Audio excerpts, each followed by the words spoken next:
Ben bonjour, ici Anne-Marie Comeau. Bonjour, moi c'est Jean-Philippe Thibodeau. Et bienvenue à Pas sorti du bois.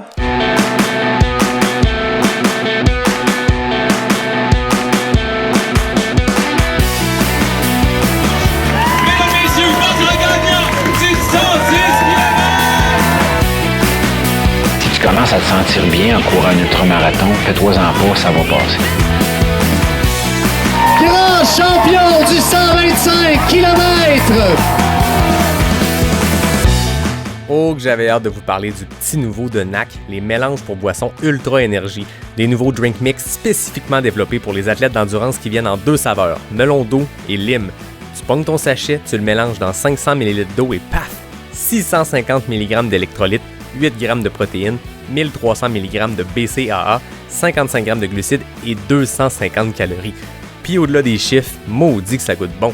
Pour l'essayer, ça se passe sur le nacbar.com puis je t'offre 15% de rabais avec le code promo pas sorti du bois, PASSORTIDUBOIS. Let's go, allez essayer ça puis je vous souhaite un bon épisode. Ouais, ben, on n'est pas sorti du bois, hein? Bonjour tout le monde, bienvenue à cet épisode numéro 99. Le dernier avant le 100e, on approche. J'ai des invités de marque pour l'occasion, un couple, un duo de coureurs, d'athlètes généraux, parce qu'on va pouvoir parler de votre parcours sportif les deux, puis c'est assez impressionnant. Attachez votre truc avec la broche, tout le monde qui écoute. C'est haut en couleur comme palmarès. Jean-Philippe Thibodeau, Anne-Marie Comeau, bienvenue à Pas sorti du bois. Ben merci de l'invitation. Merci beaucoup de l'invitation, on est super content d'être là. Ben moi, je vous remercie de l'invitation parce que j'étais supposé vous recevoir autour du feu, pour le premier autour du feu, ceux qui écoutent, qui étaient là l'année passée. Changement de plan, on se revirait sur une scène à la place. Ben moi, je suis pas fâché parce que là, ceux qui écoutent pas, ceux qui voient pas, là, je les interviewe, fait que j'ai mes 2 invités dans ma face et j'ai le Mont-Saint-Anne devant les yeux. C'est magnifique. Merci de m'accueillir chez vous. Ça fait grand plaisir. Avant qu'on entre dans le crunchy puis qu'on jase de course, parlons bière. On a chacun une bière. Qui veut commencer? Anne-Marie, veux-tu commencer à présenter ta bière?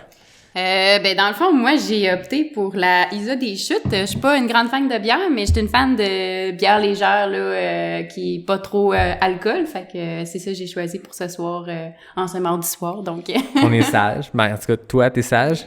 JP? Ben moi, sur l'autobus, j'ai la chance d'écouter beaucoup de podcasts, puis ça donne bien. J'ai la Boréal en collaboration avec Noctem, que j'ai entendu qui était... je me suis fait vanter, je me suis pas fait vanter, mais il vantait beaucoup dans le podcast, donc je suis super content de pouvoir boire ça ce soir. Excellent. Moi, de mon côté, j'ai une à contresens de Boréal, donc une West Coast IPA, une série artisan qui est super bonne. Fait qu'on va se faire un psh dans le micro.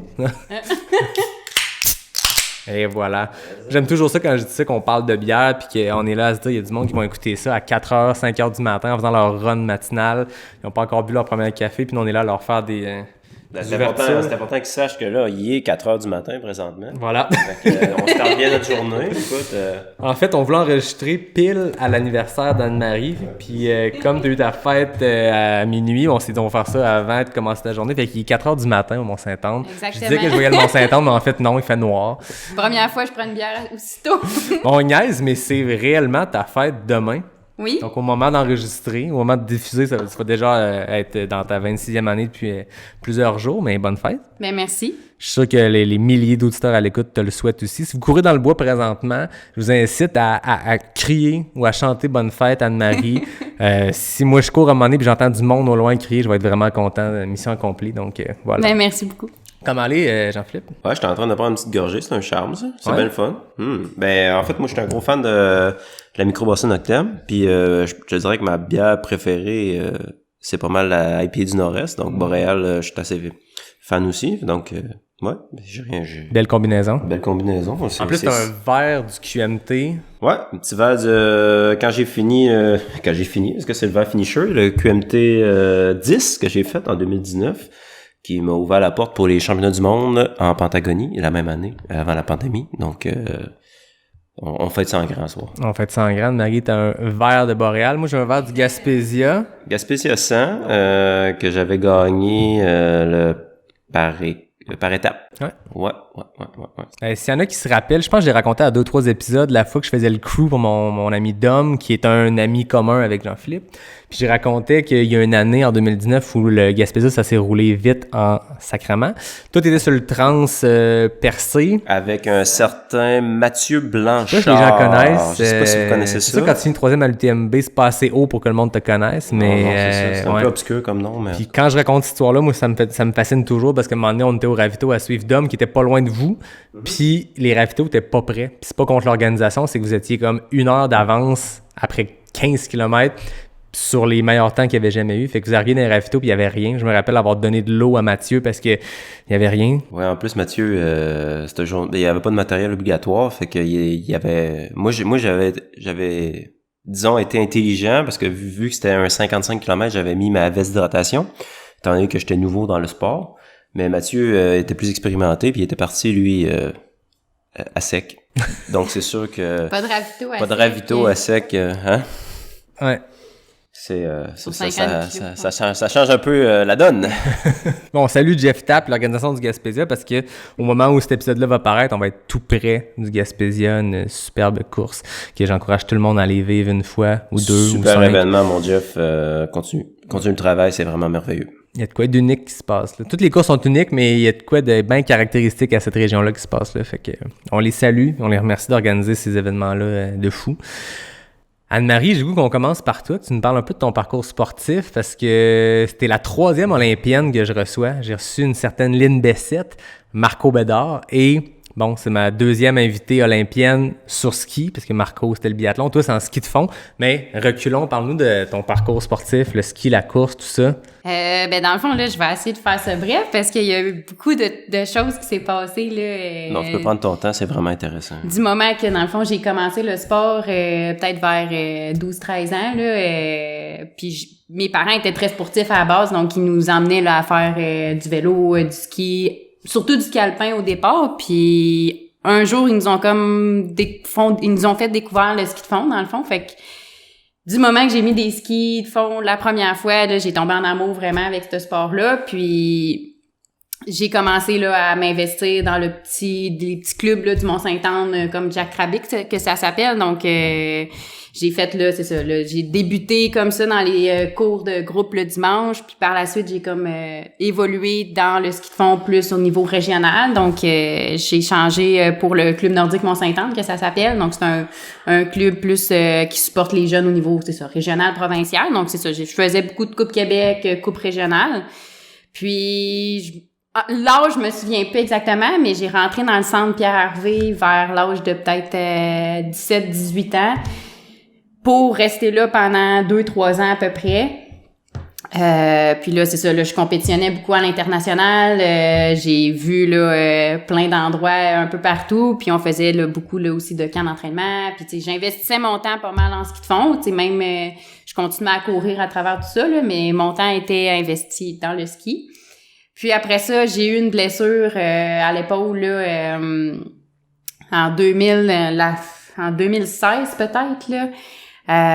Puis c'est ça, j'ai tombé un moment donné en ski à roulette, puis je me suis comme fait une tendinite par la suite là à l'épaule qui était quand même assez importante là. Donc il a fallu que j'arrête le ski pendant toute une saison complète. OK.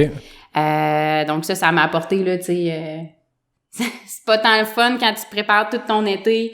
Tu t'embarques pour une saison, puis finalement, tu sais, t'es plus capable de skier parce que les épaules en ski sont quand même fondamentales. Donc, c'est ça, là, j'ai pas fait cette saison-là en soit 2015-2016, là. Puis dans le fond, là, à la place de pas faire de ski puis de pas compétitionner, j'ai décidé d'aller en course à pied pour faire la saison indoor au lieu de rester chez nous à rien faire puis à trouver ça difficile. Donc c'est ça, j'ai comme connu une saison plus intense en course à pied. Puis là, à partir de ce moment-là, j'étais quand même très très mêlée là, tu sais, j'ai été c'est une période de ma vie où est-ce que j'étais comme bon, j'aime-tu mieux le ski de fond, j'aime-tu mieux la course, j'étais comme perdue là, puis tu sais quand t'es perdu, ça les résultats étaient plus là non plus. Même en course à pied, là, c'était difficile. Dans les deux cas? Dans les deux cas, Okay. j'essaie de revenir en ski de fond. J'étais suivie, j'étais encore dans le centre à ce moment-là. Puis c'était Charles Castonguay, justement, mon préparateur physique. Puis, on travaillait fort pour que je revienne, mais mentalement, c'était pas top à ce moment-là. Donc, c'est sûr que, c'est ça, autant en ski de fond qu'en course à pied, c'était difficile. Puis, j'avais l'école aussi au travers de tout ça. Donc là, c'était difficile.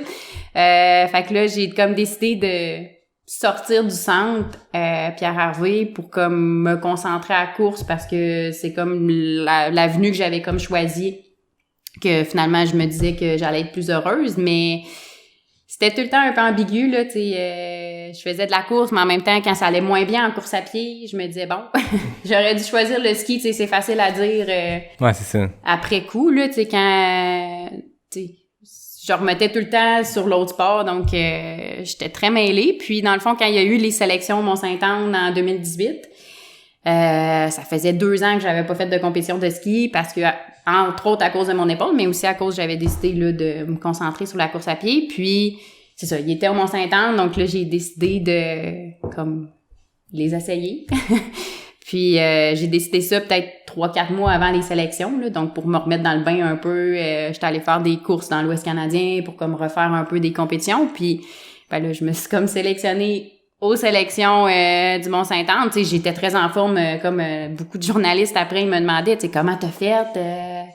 T'es sorti ça de nulle part, tu sais, c'était pas de nulle part. Tu sais, j'avais un gros bagage en ski de fond, j'avais quand même consacré des années à vouloir être une skieuse, puis c'était quand même mon objectif que je voulais atteindre. Puis, tu sais, je m'étais très préparée en course à pied, en cross-country, puis tu sais, j'étais en forme, mais juste quand j'ai eu du moment que j'ai su que j'allais au jeu, c'est comme quand même un autre... tu sais, c'était un autre... On dirait que je le réalisais pas, là. On dirait que c'était un rêve qui devenait, là, tu sais, réalité, mais en même temps, même quand j'étais arrivée au jeu, on dirait qu'il fallait que je me réveille, là, tu sais, c'était comme... C'était plus soudain, j'ai l'impression qu'il y a bien des athlètes qu'on voit que c'est une montée, puis c'est la même affaire, puis ils ont les yeux rivés là-dessus sans arrêt. Toi, t'as comme eu je suppose, les yeux rivés là-dessus, finalement, t'as détourné le regard, t'es allé faire autre chose, t'es revenu. Ça devait être particulier comme feeling, je me rappelle. En fait, c'est drôle parce que je regarde le Mont-Sainte-Anne, puis moi, j'ai entendu cette histoire-là de la bouche de Charles dont tu parlais. On descendait le chemin d'accès, puis on jasait de plein d'affaires. Puis à un moment donné, il m'a raconté cette histoire-là de t'as pris tes vieux skis que ça faisait 6 ans que t'avais pas utilisé, tes skis de 2012, puis... Fait, j'ai l'air de me rappeler du chiffre, mais c'est parce que hier, j'ai vu cet article-là quand je faisais mes petites recherches sur vous deux, puis j'ai vu ça, l'histoire de t'as ressorti tes skis quand t'étais junior, t'as mis ça, puis boum. C'est sûr que ça fait une belle histoire pour les médias quand ils rappent ça en une histoire, puis t'as l'air de la fille qui faisait plus du tout de ski qui est revenue, mais comme tu le racontes, t'avais quand même, je veux dire, t'as continué à courir, puis dans ces années-là, j'étais allé voir aussi les résultats, puis ça se passait bien aussi en course, non? Ouais, j'étais en très bonne forme au niveau là, VO2, puis tu sais, je l'ai vu quand j'étais arrivée aux Jeux olympiques, j'étais pas dans le game pantoute, là, tu sais, même tu parles des skis, il y a des filles que je connaissais pas pantoute des autres pays qui venaient me voir puis qui me disaient « Qu'est-ce que tu fais avec cet équipement-là? » Tu sais, c'était un vieil équipement, des vieilles bottes. Même le représentant de Swix, il était venu me voir puis il m'avait donné des bâtons parce qu'il trouvait que je faisais pitié, là, tu sais. Toutes les personnes, il y avait une vingtaine de paires de skis. Moi, j'arrivais là avec ma petite poche de 3-4 paires puis des vieilles paires, tu sais. C'était pas...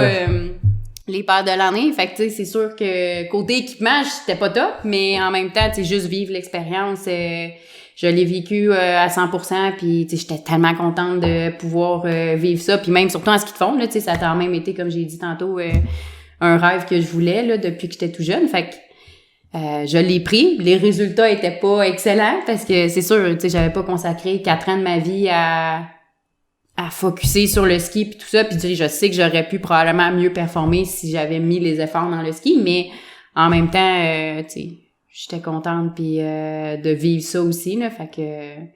Puis c'est ça, après ces Jeux olympiques-là, je suis comme revenue. Puis là, ma blessure à l'épaule était comme... Elle s'était empirée là-bas, là, tu sais, parce que elle était pas... C'est une tendinite, ça disparaît pas comme ça, donc... Là-bas, ça m'a même hypothéqué parce que là, tu sais, j'avais comme augmenté le ski de fond que je faisais en peu de temps. Donc, c'était comme quand même intense, là, du moment que je me suis sélectionnée jusqu'au jeu. Donc, quand je suis revenue, mon épaule était vraiment là dans un état pas très bon. Fait que là, j'ai comme décidé d'accrocher mes skis finalement, puis de dire que je prenais pour vrai ma retraite. Puis ça a jamais été une décision aussi claire que ça. Là, ouais. J'étais prête, je savais que j'allais pas avoir de regrets côté là, de prendre ma retraite en ski de fond. Puis j'avais fait ce que je voulais versus là 2-3 années avant que là, j'étais encore très mêlée. Puis il y avait quelque chose que j'avais pas atteint.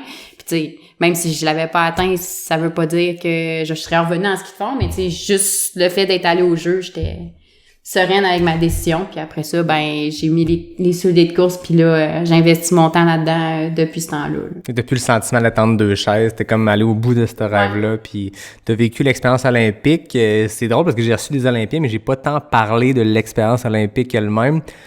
Comment c'est de débarquer à Pyeongchang en plein Jeux olympiques? Oui, t'as ta compétition, mais il y a tout le reste autour. Avec du recul, ça fait 4 ans de ça.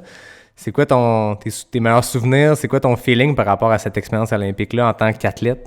Mes meilleurs souvenirs, pour vrai, c'était pas nécessairement les races au final, parce que j'étais pas en shape pour comme performer là-bas, mais c'est plus toute l'ambiance de voir là, le village olympique, de voir tous les sports, de pouvoir là, socialiser avec les autres pays. Puis dans ce temps-là, il y avait pas la COVID, fait que c'était quand même une expérience olympique qui était le fun. Oui, de ce que tu m'as raconté aussi, d'être avec tes idoles de jeunesse, c'était quelque chose aussi, là, tu sais, je veux dire. Ouais, c'est ça, même pas juste en ski de fond, tu sais, en ski de fond aussi, mais même dans d'autres sports, là, tu sais, c'était beau à voir, tu sais, tout le monde, c'est tous des athlètes performants dans tout plein de sports différents, fait que de connaître ces personnes-là aussi, là, parce que, tu sais, dans les maisons d'athlètes en tant que telles, on a des endroits où est-ce qu'on peut socialiser, puis tu sais, ils favorisent ça aussi. Fait que tu sais, ça c'est le fun, le côté social, puis le côté là, t'apprends à connaître différentes personnes. Puis c'est sûr que la cérémonie de fermeture, j'ai grandement apprécié. Qu'est-ce que je regrette un peu, c'est de pas être allé à la cérémonie d'ouverture. Dans le fond, on avait une course le lendemain, puis ils étaient pas trop fans qu'on aille à la cérémonie d'ouverture. Puis honnêtement, vu que j'avais aucune chance de médaille, j'aurais juste dû y aller pour vivre l'expérience au max. Mais au final, ça a été une expérience là, incroyable. Puis même quand que j'allais m'entraîner, il y avait une salle de muscu là, à l'intérieur vu que c'était l'hiver. Puis juste ça, j'aimais ça aller courir sur le tapis roulant parce que là, je pouvais voir là, les sports là, plus de combat puis tout ça là, qui se mettaient à bloc sur le vélo pour suer, puis ou d'autres personnes là, qui faisaient différents types d'entraînement. Puis juste ça, j'étais comme moi une fan puis je regardais tout ça aller là, j'étais ça là, j'étais plus impressionnée que d'autres choses par toute comme l'ampleur de cet événement là. Ça a bien bouclé la boucle de ta carrière de skieuse. Exactement. Ouais. Avant qu'on entre dans le après la course, que là je pense que tu dédies comme tu le disais 100% de tes efforts là-dedans, j'ai envie qu'on switch à Jean-Philippe parce que tu as aussi un parcours triathlon. Puis à un moment donné, t'as bifurqué vers la course. Puis j'ai le goût qu'on prenne cette même boucle-là avec toi, qu'on parle du triathlon. Puis après ça, quand vous serez rendus les deux à l'histoire de course, on avancera là-dedans. Mais je trouve que ça fait une belle... ça met la table pour la suite. Le triathlon, le sport dans ta vie, comment ça a commencé, JP? Ben c'est sûr que moi... mettons qu'on prend on va parler... on va dire les vraies choses. C'est un parcours un peu plus de brosse. Moi, j'étais à Baie-Saint-Paul, je suis natif de là. Puis tu sais, c'est sûr qu'à Baie-Saint-Paul, c'était pas la grosse affaire, mais j'étais chanceux, j'avais 3 amis là, qui étaient vraiment sportifs, puis on faisait des trips de cave ensemble tout le temps. D'ailleurs, on avait fait le parcours du 125 Arikana, les 3 gars ensemble, avec Antoine Dufaussemort puis Nick Tremblay. Mais ça c'est plus tard, je suis chaud des étapes, je vais y revenir. Dans le fond, j'ai commencé avec la natation. OK. Puis ça, c'était ma première passion. La course à pied, j'haïssais ça. Puis le vélo, j'étais vraiment mauvais. Puis en secondaire 2, j'ai commencé à lancer l'idée à mes parents que je voulais aller en sport-études. Parce que je pensais que j'avais un talent en natation. Je gagnais toutes les courses régionales. Puis je disais, je vais aller aux Jeux olympiques en natation. Fait que avec mes parents, ils ont été super corrects. Je suis allé en sport-études natation. J'ai fait secondaire 3, 4, 5 sport-études natation avec l'Université Laval. Puis c'est là que je me suis rendu compte que j'étais vraiment pas de calibre. J'ai quand même sorti tu sais, j'ai fait mes standards nationaux à la brasse, pour ceux qui connaissent ça, le 200 mètres brasse, c'était ma spécialité. J'avais des finales, tu sais, c'était correct. Mais c'est ça, j'étais vraiment pas un vrai bon nageur. Puis quand je suis arrivé au cégep, j'ai fait cégep Garneau.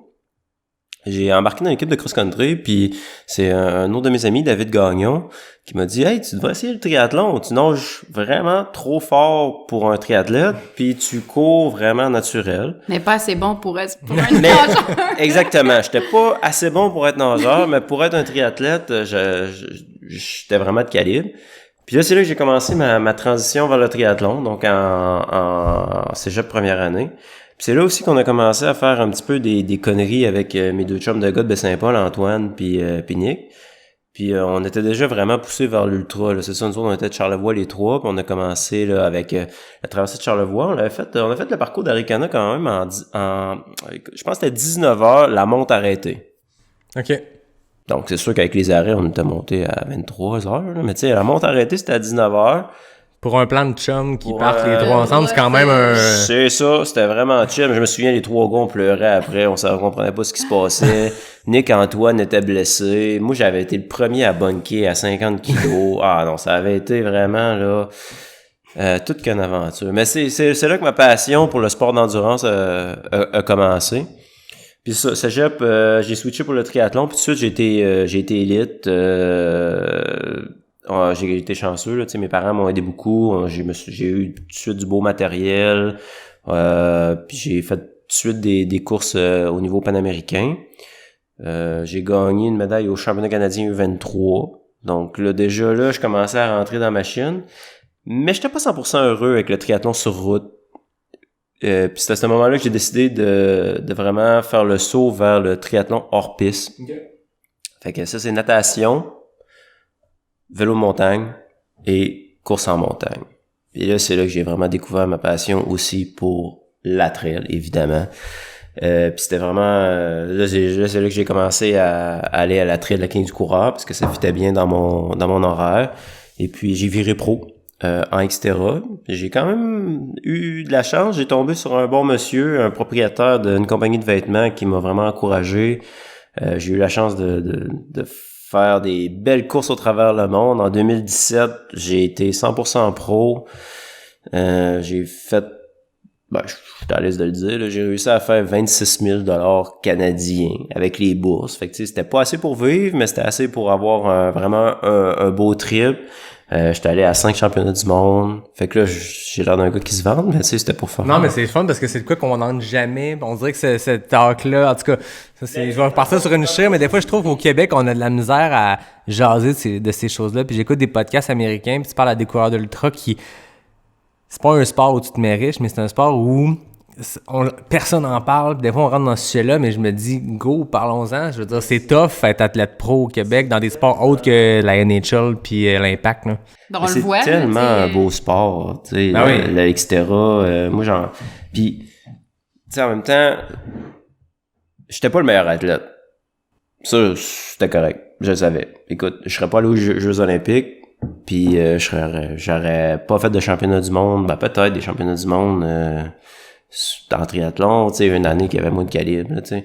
Mais en allant vers l'Xterra, qui était ma passion, ça m'a permis aussi de pouvoir vivre un petit peu de ce sport-là, en travaillant en temps partiel dans les boutiques puis tout. Et que ça, tu sais, moi, j'encourage le monde à trouver d'autres options puis d'autres chemins pour pouvoir vivre le passion le plus longtemps possible. Puis c'est vraiment le fun, c'est ça. Fait qu'en 2017, je me suis pété à la gueule. 2 jours avant le championnat du monde. Ah ouais. Je me suis cassé la clavicule. Fait que ça a mis fin à ma carrière de triathlète. Après ça, je me suis lancé dans le trail. Mais t'as essayé de revenir en J'ai essayé de revenir, mais... Ouais, ok, la vraie histoire, c'est que... On a le temps, c'est un podcast. Tu peux rentrer dans la vraie histoire. C'est une bonne histoire, fait que... OK, la vraie histoire, c'est que j'ai essayé de revenir. J'étais revenu vraiment en shape. J'étais avec le Rouge et Or. Je m'entraînais beaucoup avec Alexis Lepage, qui est allé aux Jeux olympiques les derniers JO. Je m'entraînais avec Charles Paquette, qui probablement va aller aux prochains Jeux olympiques. Puis j'ai rencontré quelqu'un, une fille, à un moment donné. Une skieuse? Une skieuse, ouais. Puis tu sais, je la suivais en vélo. Puis elle était déconcentrante un petit peu. J'ai échappé ma roue d'en avant, Puis je me suis cassé le coude. Ben non. Ben ouais. Puis pas juste... Non, c'était pas juste cassé un peu. Non. Puis là, c'est ça, j'ai eu une opération. C'était quoi? C'était... Ben, t'avais des... Ben, c'est parce que le coude était rendu, dans le fond, il était sorti. Ouais, c'est ça. Je me suis déchiré les ligaments, je me suis cassé le coude. Il y avait des os puis, qui avaient éclaté. après ça, c'était ossification osseuse, Ouais, une c'est affaire de ça. même.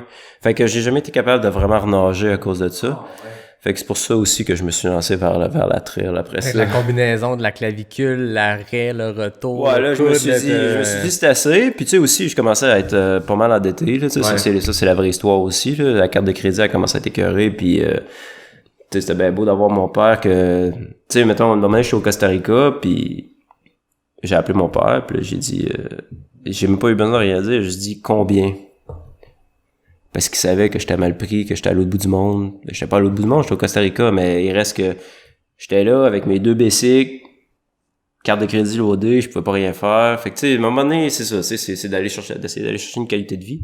Mais j'ai eu une belle run, puis j'ai été vraiment chanceux pour le niveau que j'avais de faire autant de compétitions, puis de voir autant de pays, là.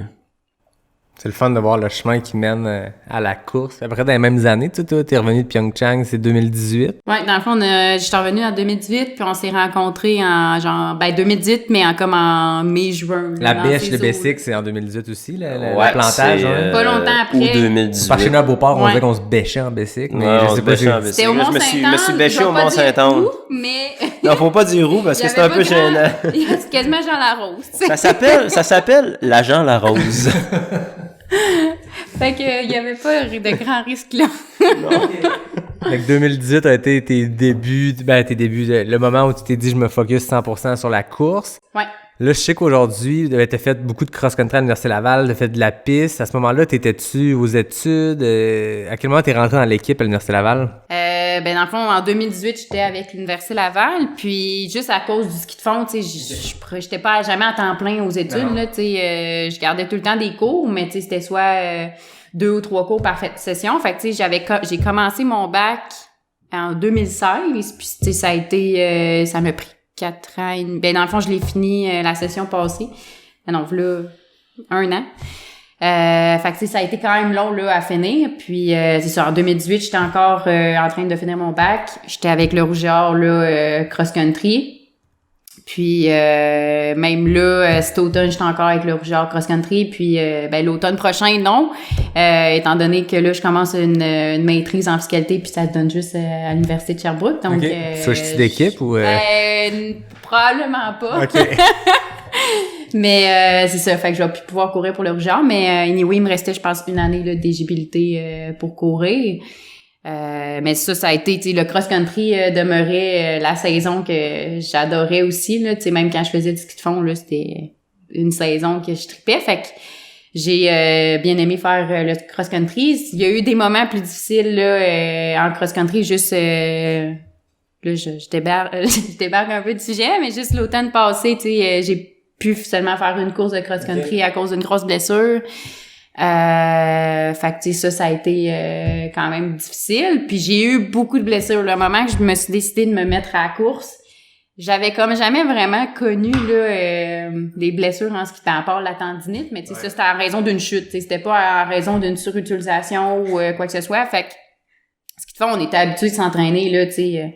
20 à 25 heures semaine, sans trop de problèmes, à part la gestion de la fatigue. Mais là, en course à pied, je suis comme tombée là-dedans. Tu sais, j'étais motivée, j'étais craquée. Moi, je voulais tout le temps faire plus. Fait que les blessures sont apparues. Je pense que j'ai connu ben des trucs, là. Je les ai toutes testées, les pieds, les tendons, puis tout ça. Fait que... Les genoux, j'ai eu... la fesse. Ouais, tout. Tout le bas, là, j'ai...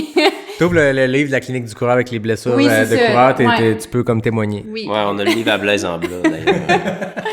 Fait que, tu sais, ça a été difficile, là, tu sais, d'accepter de un. Il fallait que je ralentisse aussi des fois parce que, tu sais, quand j'étais blessée, c'était des grosses blessures, fait que je poussais tout le temps à la limite aussi, fait que... Mais j'allais te demander parce qu'en ski de fond, je sens que le volume d'entraînement en nombre d'heures vraiment sur des skis peut être très élevé vu il y a moins d'impact que la course. La course, même à un niveau du tien, un niveau très élevé, il tu sais, je veux dire, il y a un max d'heures quand même à un certain point. Tu peux pas faire 20 heures à toutes les semaines sur tes pieds en train de courir. Tu peux faire 20 heures actif avec du multisport, avec de l'entraînement en salle, mais est-ce qu'il y a ça aussi de t'es rentré en course et t'es comme allé all-in avec tes standards de ski ou? Ben, c'est le problème, c'est que je courais pas tant l'hiver. Puis tu sais, même l'année des Jeux, je courais peut-être... je continuais à courir un peu pour souvent des activations avant mes courses de ski, mais tu sais, c'était soit de 30 à 40 kilos semaine. Fait que tu sais, c'était pas beaucoup pour une coureuse. Puis après ça, quand j'ai arrêté, j'ai décidé d'accrocher mes skis en 2018. Je me suis dit, OK, là, je m'étais planifié plein de courses à pied, là, demi-marathon de Montréal. Après ça, j'avais fait la clinique du coureur. Tu sais, j'avais plein de courses sur route aussi. T'as QMT, juste QMT, 15 coureurs. Ouais. T'avais fait un marathon, des demi-marathons. Le 10 km d'Ottawa. 10 km à Baie-Saint-Paul, 10 km par-ci, track and field. Ceux qui écoutent, moi, je suis allé voir les résultats. Posez-vous pas de questions, c'est toutes des premières places à peu près à tout ça. Voilà, le bout de gênant est fait. C'est toujours le fun de plugger ça, mais... Il reste qu'à la charge. C'était plus pour la charge qu'on Ben oui, ça. je sais bien. Ouais, tu sais, c'était beaucoup trop. Puis, tu sais, il y a 4 ans, j'étais quand même jeune, tu sais. Au final, j'avais juste 22 ans. Ouais. Puis là, je m'étais commencé, moi, j'étais comme go dans les heures d'entraînement. Fait que là, c'était minimum, je voulais faire du 100 kilos semaine. Je respectais pas tant mon plan. Fait que là, tu sais, j'en faisais beaucoup trop pour ce que j'étais habituée de faire, finalement. Fait que là, c'est ça, là, j'ai vu que c'était pas comme ça qu'on gérait ça en course à pied. Quand j'étais plus capable de courir, là, c'était comme, bon, OK. Finalement, tu sais, faut y aller progressivement. Puis là, j'ai maturé quand même depuis...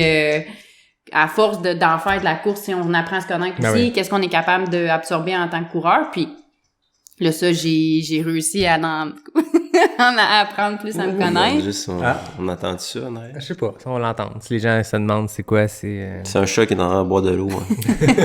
C'est la faune du Mont-Saint-Anne. C'est ça. Désolé.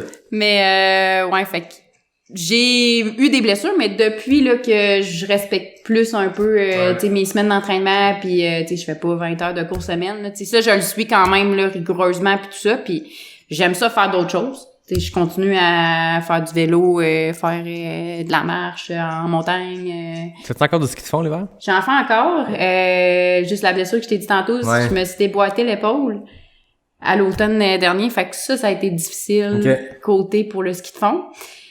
À cause d'un triple saut de 28 mètres dans la rivière Jean-Larose.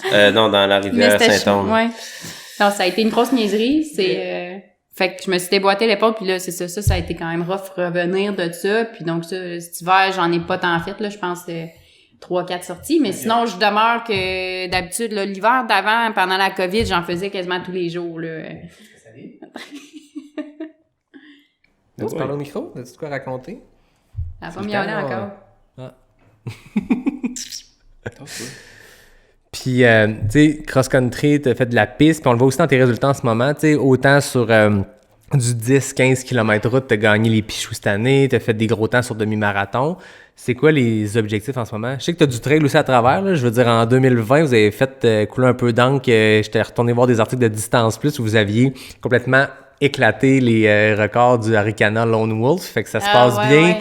JP, on sait qu'avec ton parcours, tu avais un background de trail, mais là, on n'a pas tant parlé d'Anne-Marie en trail, mais j'ai vu des résultats de trail qui remontent à 2014 au QMT, une première place au QMT 25. Puis après ça, Arikana Lone Wolf, quand c'était la pandémie, puis c'était des courses virtuelles, tu as battu unofficially le record du parcours du 28, parce que c'était en mode solo, mais vous avez fait ça back-to-back, je pense à un moment donné, le record du 10, le record du 28, les deux, vous êtes allés vous amuser en trail. Fait que la course, on voit que tu fais de la trail, tu fais du demi-marathon de route, t'as un marathon, je pense, si je me trompe pas. J'en ai 2. 2 à ton actif. C'est quoi les objectifs en ce moment de course? Ben dans le fond, tu sais, toutes les distances m'intéressent au final. J'ai essayé de me lancer dans le marathon, là, tu sais, les 2 marathons que j'ai faits là, en 2019, juste avant la pandémie, finalement. Puis là, c'est ça, je me disais, OK, j'aimerais ça comme m'améliorer en marathon puis voir qu'est-ce que je suis capable de faire, mais j'ai vite réalisé que, faudrait que j'améliore mes temps d'abord sur le 10, même sur le 5, puis sur le demi. Puis, tu sais, je sais que j'ai du potentiel aussi sur les courtes distances. Puis, tu sais, je voudrais voir qu'est-ce que je suis capable de faire là, tu sais, avant d'atteindre un âge que, tu sais, ta vitesse, tu l'as perdu un peu. Fait que Là, je suis plus comme sur 5, 10 000, même demi-marathon, c'est une distance là qui m'intéresse beaucoup, là. Fait que, tu sais, là, j'en ai fait pas mal cette année, puis je vois que j'ai place à l'amélioration aussi, là, sur cette distance-là. Puis même sur 10 000 aussi, tu sais, le 10 000 que j'ai fait sur piste, là, dans le cadre des championnats canadiens, tu sais, j'ai quand même amélioré mon temps. Puis je sais que je peux encore l'améliorer, là, avec plus de gros entraînements. Donc, pour l'instant, c'est ça. Puis je sais que le marathon va suivre par la suite, mais tu sais, je veux me laisser le temps de voir ce que je suis capable de faire sur plus court. Puis après ça, switcher sur marathon, parce que tu sais, marathon, j'ai encore beaucoup d'années là pour réussir à aller vite sur cette distance-là. Tu sais, juste les marathoniennes au Canada présentement, ils ont toutes quasiment 40 ans là, à part quelques-unes là, mais tu sais, sont toutes plus vieilles. Fait que je me dis juste prendre l'expérience sur des distances sur route puis tout ça. Puis j'aime toujours inclure des distances de trail aussi là. Je fais le QMT cette année le 25. Je suis pas une fan de ultra là, tu sais, je vais jamais, je pense, m'embarquer dans des courses là, tu sais, de 160 puis tout ça. Tu sais, j'adore le courir, mais pas au point de me rendre malade puis tout ça. Donc C'est le fun, c'est qu'on l'a sur tape, ce qu'elle vient de dire. Dans 30 ans, on va s'appeler Jean-Philippe, on va faire « Tu feras jouer ce qu'elle a dit en 2022, après avoir gagné un premier 100 000 quelque part. » Écoute, t'as fait, tes auditeurs connaissent Charles Castonguay. Ouais. Récemment, on a fait un tour de l'île d'Orléans ensemble. Et puis, Anne-Marie était là pour nous pacer. Elle était supposée faire 10 km. Une moment donné, elle était rendue à 25 ou 26. Puis là, avec Charles, on commençait à se dire c'est terminé, elle fait le tour ensemble avec nous autres. Fait que là, on a commencé à offrir des gels, de l'eau. Mais c'est le genre d'Anne-Marie, ça. C'est tout le temps... ouais, non, c'est ça. Là, elle vient de dire quelque chose que j'y crois pas. Mais c'est correct, on l'a sur tape. On l'a sur En tape. même temps, inversement, moi, aux gens qui écoutent, on n'est pas là pour prôner les distances à tout prix parce que, tu sais, des fois, dans l'ultra, il y a ça. Puis, je trouve ça le fun qu'on ait des ambassadrices, des ambassadeurs de notre sport dans les dernières années qui focusent plus sur la courte distance puis qui l'assument pleinement parce que des fois, j'ai l'impression qu'en trail, l'appât des longues distances devient comme la finalité de la seule façon d'avoir du fun en trail, c'est de faire des 100 000, mais non, si t'aimes pas ça plus que 25 km, t'as le droit aussi. Je suis d'accord avec toi, ouais. Puis, ben, je respecte totalement, moi, ceux qui font, en fait, je respecte beaucoup ceux qui font des ultras. Juste avoir fait ma plus longue entrée, c'était un 60 kilos. C'était 8000 mètres de D+? C'était beaucoup. Hein. Je sais plus, mais... C'était où, ça? C'était... À Kenmore. C'était notre 3e date. Oh, OK! C'est pour ça qu'on rentre là-dedans, après ça, ben, allons-y direct, let's go. On reviendra à toi, Jean-Philippe, ton parcours de course, parce que là, ça, je trouve ça intéressant, 60 kilos comme 3e date. Ah ouais, c'était drôle. C'était drôle parce que, c'est ça, c'était l'été 2018. C'est ça, c'était l'été. Ouais, c'est ça. Je m'étais-tu cassé la gueule dans ce temps-là ou pas encore? Pas encore, on commençait. Ouais, c'est ça. C'était avant C'était avant que je me pète la gueule. C'est ça, moi, bon, on a commencé à se dater. À la clinique du coureur. Ouais, la première, ouais, c'est ça. On était allé prendre une bière, mais c'était pas une date, non. Parce que c'est ça, moi, non, c'était pas une date encore. Puis c'est ça, 2 semaines après, je partais 1 mois à Calgary parce que le monsieur qui me commanditait était basé à Calgary, puis j'allais m'entraîner là-bas, j'avais une maison, tout, j'étais super bien. Puis justement, le monsieur, il voyait bien les étoiles que j'avais dans les yeux quand je parlais d'Anne-Marie, fait qu'il a dit, ben, fais-la venir. Fait que un de mes bons amis, qui est Joël Desgreniers, qui est propriétaire de Run Up Hill, Ski Up Hill à Kenmore, qui vient d'ouvrir une boutique à Squamish aussi, il me dit « Hey, on va courir avec Adam Campbell. » Je sais pas si ça dit quelque chose. Ben oui. Ça dit quelque chose. Adam Campbell, c'est 3e place à Hard Rock avec un éclair sur la tête, non? Et voilà. Voilà. Voilà. Fait qu'on va courir avec Adam Campbell. Sa femme qui est décédée finalement. Puis 2 autres... Non, Joël puis l'autre. Ben toi, là, je t'écrivais pas Joël, moi, toi, ouais. puis... Ah, j'ai un blanc, c'est comment? Ouais, c'est... Là, c'est faux, toi, tu le coupes. une personne qu'on va nommer. Donc, petit 6. C'est parce que c'est un gars de Québec. Oui.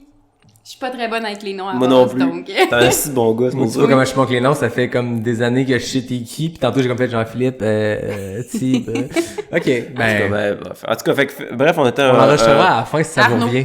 Arnaud Boisvert. Fait qu'on va réenchaîner et Arnaud Boisvert. Et Arnaud Boisvert. Ouais, fait que c'est ça. Fait que Joël me dit ça, puis là je dis ouais, Anne-Marie arrive demain, je sais pas si ça fait ça des longues distances. Fait que j'appelle Anne-Marie. Parce que c'est ça, je l'avais appelé, puis j'ai dit hey, pourquoi tu viens pas à Calgary, j'ai une maison, j'ai un char, viens-t'en.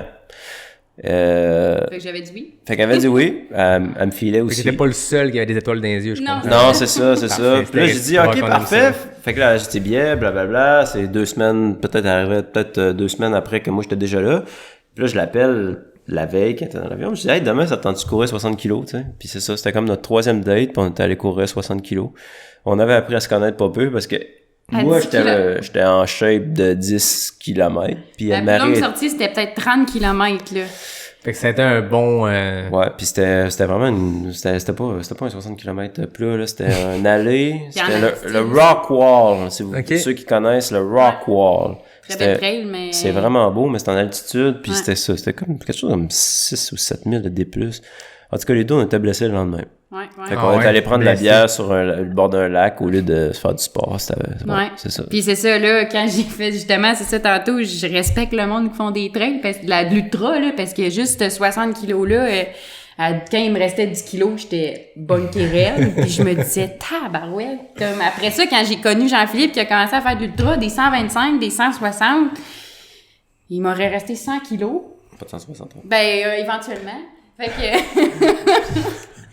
Fait que c'est ça, là, je respecte ça, ça m'intéresse pas pour l'instant, mais je trouve que avant qu'on entre dans cette super histoire-là, mais j'aime t'entendre ça, que justement tu vas respecter, puis qu'en ce moment t'es plus focus sur des courtes distances, entre guillemets, les demi-marathons et tout, puis je pense que ça te va bien le demi-marathon, là. J'ai lu quelque part dans mes recherches que t'as fait le 5e meilleur chrono de l'histoire du Québec. Ça faisait comme 30 ans que personne n'avait touché ces chronos-là.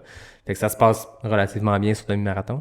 Ben, oui, c'est ça. Puis comme j'ai dit tantôt, c'est une distance que j'aime, que j'ai appris à aimer.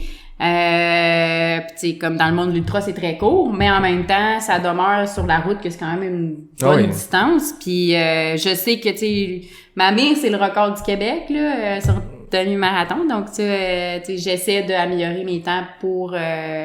baisser, tu sais, j'aimerais ça baisser en bas d'1h13, puis je sais que c'est faisable, fait que... Fait que t'as fait 1h13-23, puis le record du Québec, c'est? 1h12-30. 29, pour être exact. 29. OK. Donc, puis ça date depuis 1987, là, si je me ça, trompe les gros pas, records de demi-marathon, c'est quand j'ai vu ça que t'avais le 5e temps, j'étais comme, OK, c'est malade, je m'écris ça, puis là, je vois qu'après, ça faisait comme 30 ans que personne avait touché à ça, là. Mais ce qui est le fun, c'est que là, c'est 2 filles, là.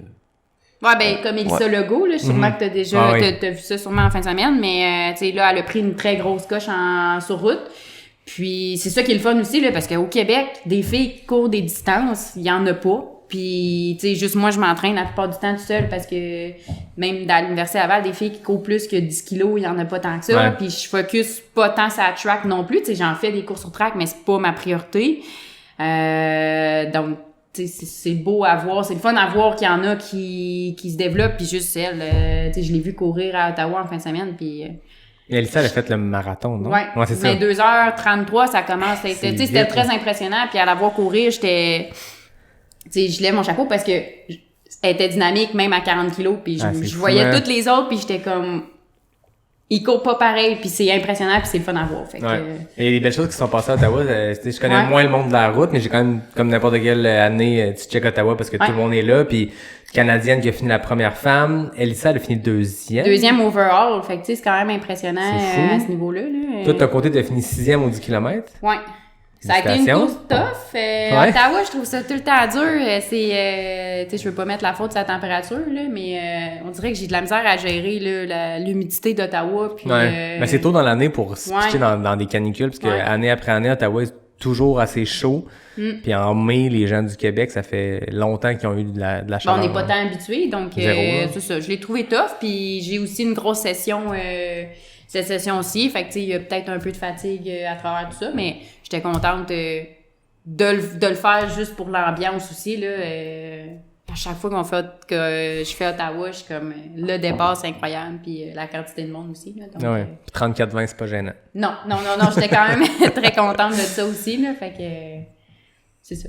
Ben, c'est cool, je vois que la trail reste tout le temps là. À chaque année, tu te prévois des courses de trail pour le fun sur le site pendant que tu t'amuses sur demi-marathon.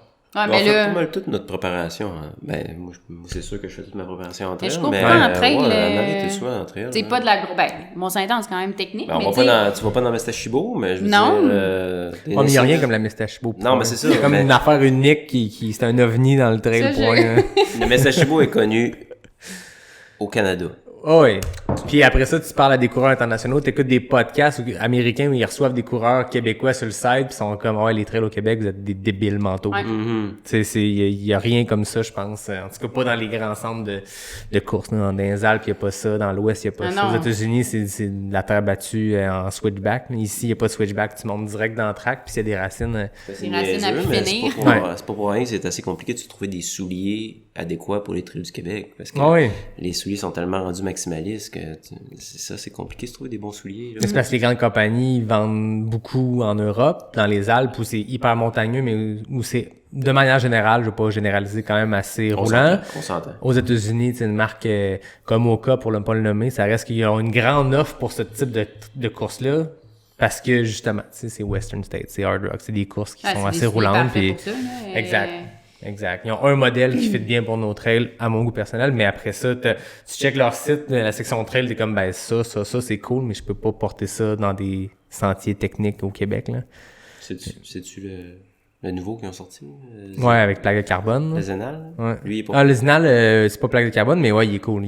Pour le Québec, quoi. Ouais, ben il est plus près de ça. Tantôt tu parlais, on s'en parlait avant, t'es en train d'essayer des speedlands. Puis, mais le Zenal est plus près du sol pour un Oka. Parfait. Mais ouais, à essayer. Toujours intéressant. Ben moi, ce que j'aimais beaucoup du triathlon, c'était toute la question matérielle. Ouais. C'était beaucoup de préparation, puis le vélo, le wetsuit, le stock de course. Demain, je vais mettre tel soulier, telle lunette de natte. On va-tu être wetsuit, pas wetsuit, speed suit. Après ça, je mets mes roues 80 mm. Ça, c'est quand ça était sa route. Après ça, c'est un mountain bike. Mais quand j'ai viré pour l'extérieur, c'est je mets tel pneu, puis tel pneu. Ouais. Je mets une paire de roues carbone, une paire de roues en alu.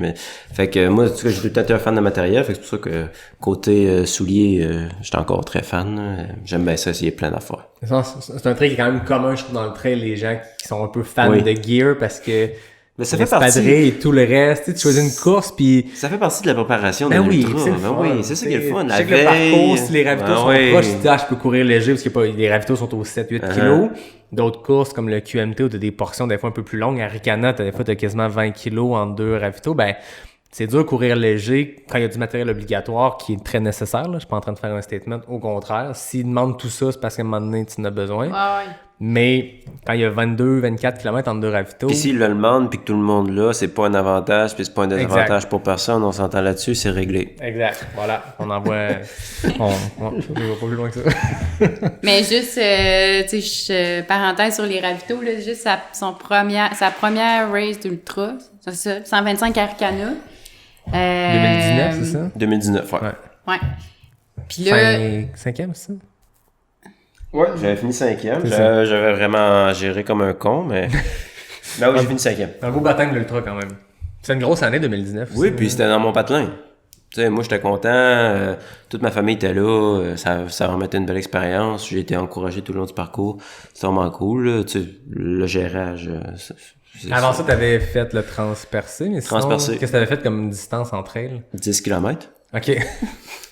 10 ou 125, why not? Ouais, mais tu sais, une drôle d'anecdote, c'est que après le 125 à Ricana, la semaine après, je pense, c'était le lancement du livre à Blaise-du-Bois. Ouais. Puis j'ai rencontré Jean-François Cochon pour la première fois avec... j'ai encore un blanc, je suis vraiment désolé, mon ami. C'est vraiment un bon gars, bossé. Félix. Ah, son ami à Jeff? Ouais, l'ami à Jeff. C'est ça. Puis les gars, c'est ça qu'ils m'avaient dit. Ils avaient dit, Evan, t'as fait vraiment plus qu'on pensait parce qu'on a regardé ta préparation que t'avais faite. Tu courais 80 km semaine avec du basic. On pensait jamais que t'allais faire une performance comme ça. Donc, dans cette situation-là, tu sais, c'était quand même intéressant. Mais ouais, j'ai mangé mes bas. Dernier ravito, là, c'était pas pire, hein? C'était la première fois que j'accompagnais quelqu'un dans une course ultra, puis tu sais, toute sa famille, c'est ça, était là, mais en même temps, tu sais... Le gars qui m'encadrait cette année-là t'avait prévenu. Ah oui, Guy Gilbert, ben, c'est ça qui l'encadrait pour l'entraînement. Je l'avais rencontré au Gaspésie à peu près en même temps que je t'ai rencontré toi en 2019. Lui, ça serait un bon pour ton podcast. Je sais. Lui, il a des histoires. Hein. Lui, il en a des vertes puis des pommures. J'en doute des pas. histoires, Ça fait une couple de fois au Gaspésia qui... Des courses de 48 heures sur une track puis des courses de 8 jours excusez-moi pas... de 8 jours dans le Grand Nord québécois. En tout cas, lui, il en a des vertes et des pommes. Guy Gilbert, si t'écoutes, je t'invite officiellement. C'est vraiment tout. Il y a des bonnes histoires. Une légende du lac Beauport aussi. Il est encore un grand passionné. Ouais. Il s'entraîne pour le Backyard Ultra. Là. Ah, c'est vrai? Ouais, je l'ai vu aujourd'hui. Ben bref, ouais. Mais ouais, ça, une semaine avant, à peu près, là, le 125, il m'avait comme... on allait souvent au lac dans ce temps-là, puis il était venu me voir, puis là, il m'avait dit, là, si Jean-Philippe, il dit qu'il veut abandonner, tu lui dis, continue. Fait que là, faut vraiment que tu le pousses à continuer. Puis, je m'étais dit, pas stressant, ça, il va vouloir courir, pas de stress, puis... Fait que là, j'arrive, moi, ça avait été plus compliqué cette journée-là, aller au ravito pour lui, puis c'était 107 km. Disons que mon frère, il a un Dodge Grand Caravan, puis il s'est ramassé dans des trails de Jeep parce qu'il a pas pris le bon chemin. Ouais. Fait que c'est ça, j'avais tout raté les ravitaux, fait que le seul moment que je l'avais vu, c'était à 107 km. Puis là, je le vois arriver de loin, je suis comme, ouch, genre, ça a l'air difficile. Puis là, il arrive ma plus longue sortie, c'était 60 km. Ouais. Avec Anne-Marie. Cette fois-là. Toi, t'avais pas vu si t'avais été là à chaque ravito, par exemple. Non, c'est l'état, je le voyais pas. T'aurais vu l'état dépérir, là, t'es passé de, il commence la course à, ouais. Qu'est-ce qui se passe? Tu sais, je checkais sur Internet, mettons, mais tu sais, ça te donne pas comment tu te sens, puis c'est ça, je le vois arriver, puis là, il commence à pleurer. Tu sais, c'est pas un gars qui pleure, puis je l'avais jamais vu pleurer. Un gars bien proche de ses sentiments. Zéro, tu sais, je l'avais rarement vu, tu sais, avec ses sentiments, puis tout ça, puis j'étais comme... Qu'est-ce que je fais? Genre là, il pleure, il me prend dans mes bras, puis là, j'étais comme, ben là, continue. Tu sais, non, tu sais, il faut que je dise de continuer. Fait que là, j'avais juste envie de dire, là, ben arrête, là, c'est pas grave, là, tu sais. Fait que là, je me dis, OK, là, qu'est-ce que je fais? Fait que là, j'y donne un Red Bull.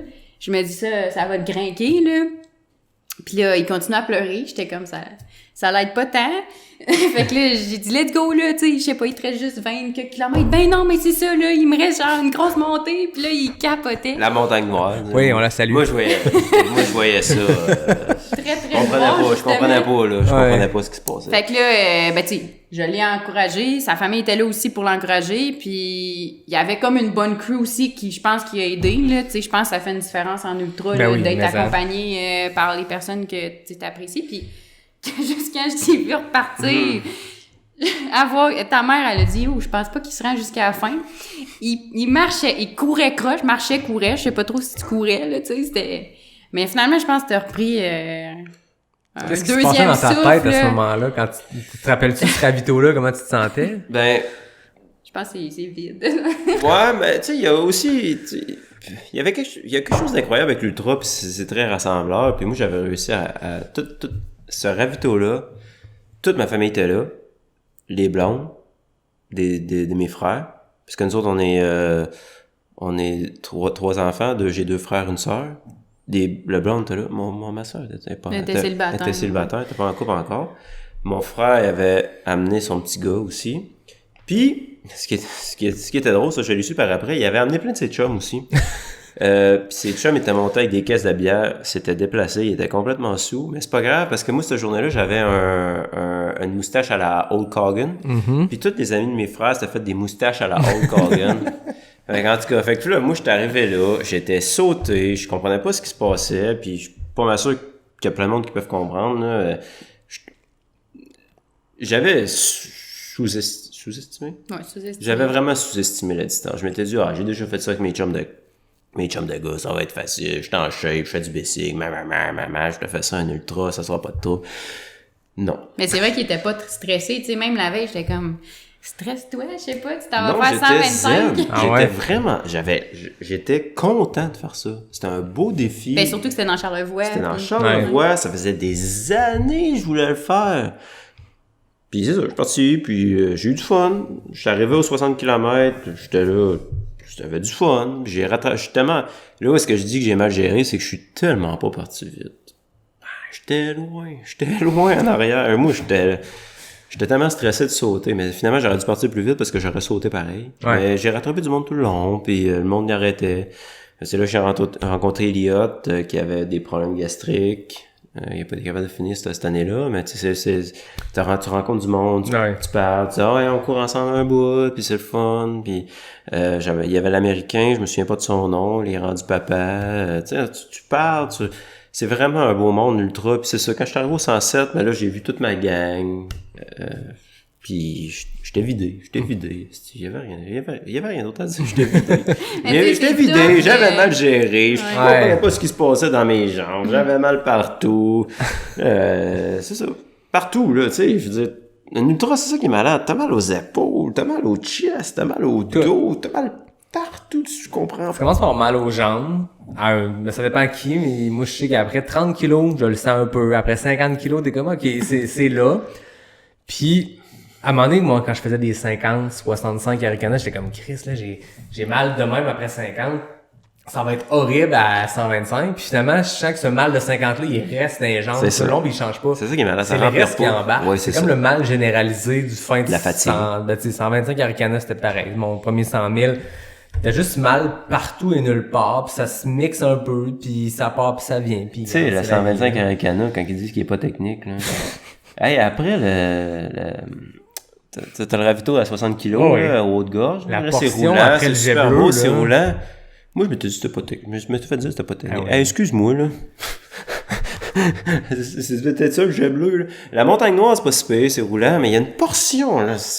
Mais en fait, du kilomètre, tu sais, mettons, tu pars des Hautes-Gorges, t'es à 62 km, genre de 5 km de route, quasiment. C'est ça. Ça, c'est t'arrives super au le fun. Gemeux, kilomètre 67, 69, dans ce Là, moi, je coin-là. m'étais fait craquer. Puis Je m'étais juste fait à la montagne dire- noire, C'est ça. c'est de la merde. Dans le bon sens, là, je suis pas en train de dire que c'est un mauvais parcours, au contraire. Non, c'est super beau. Ce qui est de la merde, c'est le monde qui dit que Arikana est pas technique. C'est moins technique que le QMT, mais si tu compares au QMT, il y a rien qui est technique dans la vie. C'est la course la plus technique au monde, point. Salut Jean. Mais, mais le 125 Arikana, c'est pas vrai qu'il est pas roulant. C'est pas vrai qu'il est pas technique. Je veux dire, t'as des portions roulantes comme n'importe quelle course. Tu sais, Bromont, c'est technique par bout. Puis à un moment donné, tu pognes la route, puis tout. Mais cette portion-là est interminable parce que d'un, c'est pas là que t'as tes gros pitchs de dénivelé. Non.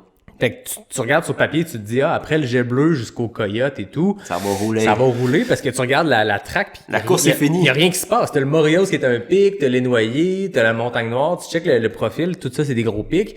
Cette portion-là est flat. Mais si tu zoomes dedans, tu vois que Les racines pis tout. que c'est jamais droite. Moi, j'ai un souvenir du début du 65 Arikana de me dire, crème, c'est normal le fun ici. Puis du 125 Arikana l'année d'après, me dire, c'est dommage de la marque ici. voilà. T'avances pas, tu sais. Puis t'es pété aussi, tu sais. Fait qu'on salue les gens qui trouvent qu'Arikana est très facile, très roulante. Moi, Non. je suis pas d'accord. On est deux, parfait. Puis Anne-Marie non plus est pas d'accord. Mais là, pour m'avoir vu, tu Ouais. Le 28 km, par contre, est très roulant. Oui. Ça, Ah oui. j'ai Après le adoré, Mont Grand Fond, ça ouais. descend sur comme 8 À part la kilos. petite portion de 2 kilos, mettons, là, qui est plus technique, mais sinon, c'est une course, c'était une course pour moi, là. Tu sais, Ah moi, oui. je suis pas une grande fan de technique, là. Tu sais, je suis correct, mais je vais pas si vite que ça. Même, on avait essayé, Voilà, Golden Tour, c'était Golden Tour Series à Mont-Tremblant. Ok, ouais. on l'avait essayé. Oh là. là là. Ça, c'était pas dans nos C'était cordes. costaud? Hein. C'était costaud. J'étais bonne à monter, mais en descendant, j'étais pas si bonne.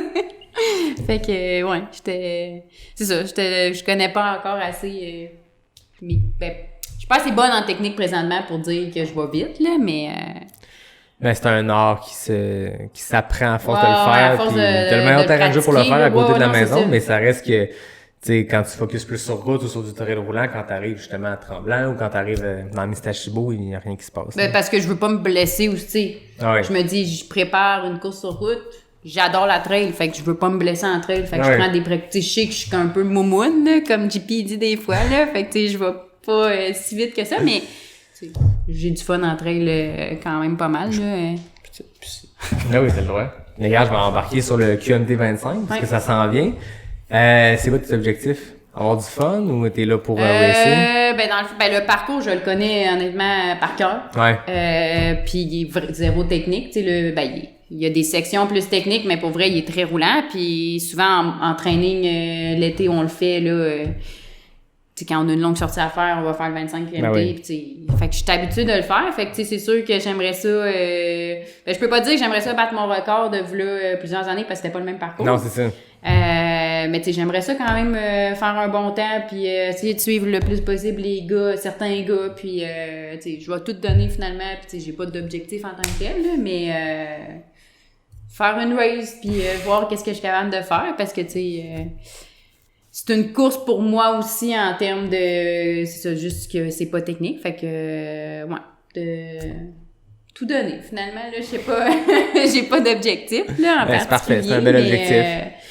Puis c'est ça, là, après ça, je risque pas de faire d'autres races en trail. Honnêtement, j'ai pas pensé par la suite, là, tu sais, juillet, août, je sais pas vraiment ce que je fais, là. Fait que, pour c'est quoi tes prochaines courses après? J'aimerais ça peut-être faire le marathon de Montréal en septembre. OK. Parce que c'est ça, là, je vais avoir fini ma maîtrise, parce que je fais une maîtrise, là, pour faire mon examen de comptable professionnel. Okay. Fait que ça serait en septembre, fait que ça serait le marathon après, donc ça tomberait bien, là, j'aurais comme fini ça. Fait que, mais ouais, c'est ça. Fait qu'en septembre, mais juillet, août, c'est un peu, là, de l'inconnu. Fait que, tu sais, j'ai place à mettre des petites courses un peu partout, en mode plus plaisir et tout ça. Donc, ben sûrement le 10 km de l'Université Laval aussi. Okay. C'est la même fin de semaine qu'Arcana, là. Fait Ouais. que, il y a des bonnes bourses aussi, là. Fait que, ça aussi, comme on disait tantôt, on vit pas riche, là. Fait que je fais les courses aussi des fois qu'il y a des bonnes bourses, là. Ben fait oui. que, ouais. Fait que pour l'instant, juillet août, c'est plus tranquille, en termes de compétition, là. OK. Ouais. Là, JP, c'est quoi que t'as cette année à part ben, on l'a même pas dit. QMT 50, il y a ça qui s'en vient, mais... Ouais, QMT 50. Mais moi, dans le fond, là, je pense que ça peut être quand même intéressant d'en parler. Tu vas comprendre ce que je veux en venir avec ça.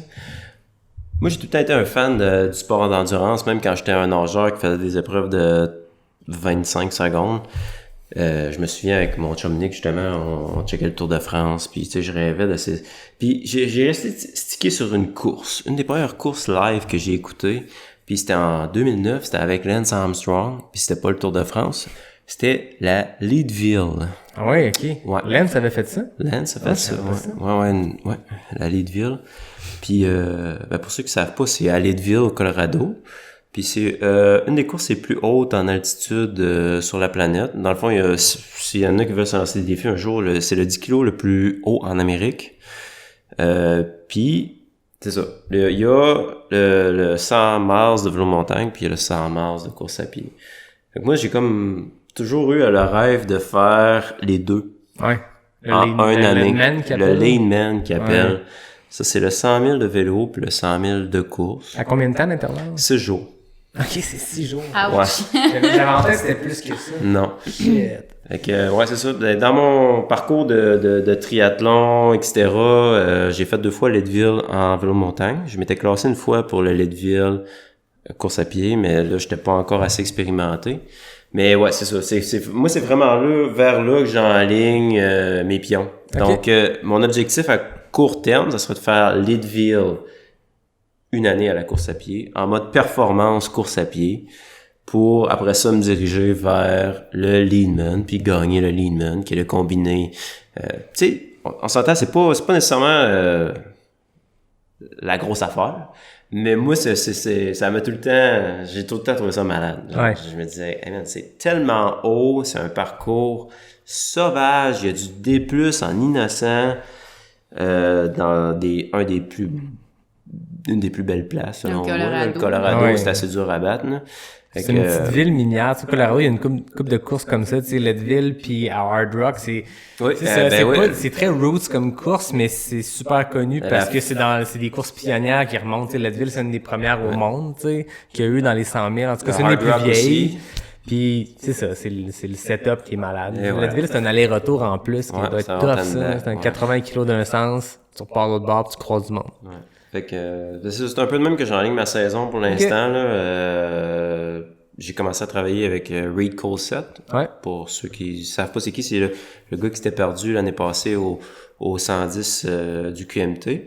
Puis avant de s'être perdu au 110 QMT, c'est aussi un gars qui est allé 2 fois aux Jeux Olympiques, qui court 2:10 au marathon avant les nouveaux souliers. Mm-hmm. Donc il faisait ça en 1400. C'est quand même assez impressionnant. C'est important à mentionner quand même. Ah oui. Ouais, fait que c'est ça. Fait que cette année, j'enligne QMT 50. Je vais sûrement aller à Ricana. Je sais pas encore quelle distance. Puis après ça, c'est ça. Là, je sais pas trop comme... Il y a les championnats du monde en Thaïlande que je suis classé avec 2 de mes bons potes. Fait que c'est sûr que ça serait vraiment une belle expérience. Danny puis Alexandre. Samuel, t'es le bienvenu aussi, hein. Je sais que t'es classé, mais t'as peut-être d'autres projets, j'ai entendu dire ça. Ouais, fait que c'est ça. Fait que c'est ça. Le plan initial, ce serait vraiment QMT 50, UTHC, probablement 80 ou 125, peut-être 65, là, pour aller écœurer Anthony Larouche. Ouais, je fais une petite blague encore, Tony. Ouais. Puis c'est ça. Après ça, ben c'est ça. Faut que je regarde les courses pour me classer pour la Leadville parce que c'est quoi que ça prend? Mais là c'est ça, c'est que c'est comme eux autres. Dans le fond, la Leadville, c'est vraiment pour ramasser des fonds parce que c'est la ville depuis que la mine est fermée, c'est vraiment compliqué. Fait qu'ils font vraiment leur argent avec la série de courses. Faut que tu te classes soit avec la loterie, soit avec une des séries de courses, mais toutes les courses sont à Leadville. Fait que si tu veux te classer pour la Leadville, il faut que tu ailles à Leadville 2 fois dans une année, ou il y a une course à Austin, au Texas, qui est exactement la même journée que les championnats du monde en Thaïlande cette année. Donc, c'est tout ça qu'il faut que je regarde. Mais pour l'instant, ce qui est sûr, c'est QMT 50, puis UTHC. Puis probablement, je vais aller en Thaïlande, puis je vais trouver une autre manière d'aller à Leadville. C'était une longue parenthèse pour me rendre là. Mais c'est mon rêve depuis toujours. Ouais, je pense que ma prochaine question, c'était c'est quoi votre course bucket list? C'est quoi l'objectif ultime? T'as répondu avant même. C'est un bel objectif. C'est-tu le but de faire ton baptême du 100 miles de course à Leadville aussi? Ou? Ben, comme on a jasé avec Reed, c'est sûr que ça pourrait être intéressant d'aller toucher à la distance avant. Cape Town, ça fait rêver. Fait que c'est peut-être là que je pourrais aller toucher à distance un petit peu avant. Là. J'ai mes congés pour Cape Town, pour l'instant. Intéressant. On va suivre ça. Toi, Anne-Marie, c'est quoi l'objectif ultime? Ben, l'objectif ultime, ben, c'est sûr que j'aimerais ça aller aux Jeux Olympiques sur marathon. Ah ouais? C'est un énorme objectif, mais c'est ça, je dis ça, puis même si je l'atteins pas, je vais quand même avoir atteint ce que je veux en termes de sport, mais les courses que que je veux faire, c'est le marathon de Boston. Ça, c'est comme une course mythique que tout le monde fait. Ben, pas tout le monde, mais tu sais, quand tu fais du marathon, tu touches souvent à cette course-là. Ah oui. Puis aussi, depuis bien des années, là, j'aimerais ça faire le marathon du Mont-Blanc en trail. J'aimerais ça y aller un jour pour faire ce race-là. Là. Fait que juste à cause, le parcours, l'endroit, puis toute l'ambiance aussi qui est dans ce race-là. Fait que c'est ça, c'est mes 2 courses que j'aimerais vraiment faire. Puis les jeux, c'est sûr que c'est un peu loin, mais j'y pense pas pour vrai. Dans mon entraînement et tout ça, je pense pas je vais atteindre les jeux, mais ça demeure quand même dans mon esprit tout le temps. Là. Ben, pas tout le temps, là, mais tu sais, que c'est quelque chose que je veux atteindre. Là. Puis je vais essayer. Je vais tout faire finalement pour atteindre ça. Y a-t-il bien du monde qui ont fait 2 Jeux olympiques, hiver et été, en 2 sports? Des Québécois, pas tant que ça. Ah, c'est ça, hein? Ben, il y a Pierre Harvey. Sinon, Québécois. Ben, des Canadiens, il y en a pas tant non plus. Ouais, il y a ça, Clara hein? Hughes. Ouais, c'est ça. Ouais. Il y en a d'autres, là, tu sais, là, les noms me viennent pas, là, mais... Il y a un jeune, je pense. C'est pas une longue liste, là. Non, c'est ça, tu sais, c'est probablement mes doigts, puis ça fait le tour, là, fait que... C'est pas... Fait que c'est pour ça que ça serait encore plus... tu sais, gros pour moi. Ben oui. Puis, depuis longtemps, même, je sais, j'avais dit ça là, à mes parents de donné que j'aimerais ça, être sur une ligne de départ aux Jeux Olympiques sur marathon. Tu sais, même, on dirait que je l'imaginais plus que sur une ligne de ski de fond, là. C'est pas Jacqueline Garraud que t'avais dit ça aussi? Ouais, elle m'avait dit quand il y avait les... Jacqueline Garraud qui est allée aux Jeux Olympiques sur marathon, qui a gagné deuxième... Non, elle a gagné Boston. Ouais. Elle m'avait dit, elle m'avait vu courir, puis elle m'avait dit, t'as le talent pour aller sur marathon. Puis, tu sais, ça fait des années, là. Donc, mais, tu sais, je me rappelle que quand elle m'avait dit ça, tu sais, j'avais les étoiles dans les yeux, tu sais, d'un, juste parlant d'une marathonienne qui est allée au jeu. Puis, tu sais, ça m'a toujours resté, là, de participer à un jeu d'été aussi. C'est une ambiance différente que les hivers. Fait que, ouais, c'est pas mal mon objectif ultime, là. Tu disais tantôt, Jean-Philippe, toi, t'es coaché par Reed Coulsett. Est-ce que t'es coaché par quelqu'un de Marie? Je suis coachée par le coach de l'Université Laval, Félix-Antoine Lapointe. Fait que c'est ça. Il coach pas mal tous les athlètes. Dans le fond, lui, il est en charge de les athlètes comme... Il appelle ça le centre provincial. Là, donc, il est en charge de coacher des athlètes là, du Québec qui ont un certain niveau de performance. Puis aussi, il coach des athlètes du Rouge et Or. Là. Il a été toujours investi dans le Rouge et Or depuis que je le connais. C'est lui qui me coachait aussi. Ouais, c'est ça. Depuis que je le connais, c'est lui mon coach. Quand j'étais au Rouge et Or, c'est lui qui me coachait. 2011, quand j'étais allé au CI, c'était lui qui me coachait. Ouais, fait que ça fait longtemps qu'il est dans le milieu de la course à pied. Là, fait que... Puis toi, comment t'as vécu cette transition-là, ou en tout cas ces débuts-là avec Reed?